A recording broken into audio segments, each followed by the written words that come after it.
नमस्कार। Today I am इन चिलिका। अति सुंदर ये चिलिकार दृश्य।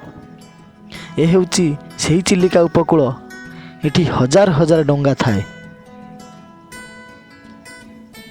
सबुठु बड़ कथा हेउची एठी विभिन्न प्रकार डोंगा मध्य देखिबा को मिले। यह एक एपरि स्थान थरुटे डंगारे बुली आसवा परे भारी मन मध्य हालुका हो जाए।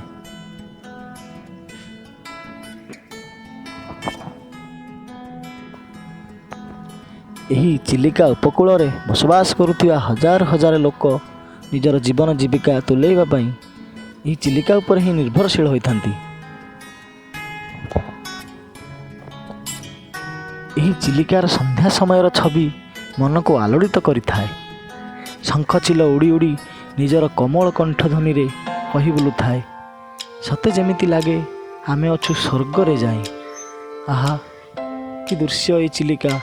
अत्यंत रमणीय गोटे चिलिकार दृश्य। चिलिका उपकूल रे रहुथिया ग्रामवासी मध्य चिलिका को से माने निजर माँ बोली भावती और निज डोंगा को माँ कालीजाई नाम रे मध्य पूजा अर्चना करती। यह करिबा द्वारा माँ को आशीर्वाद मिली थाए बोली सेमानक आशा। सेमाने कहती।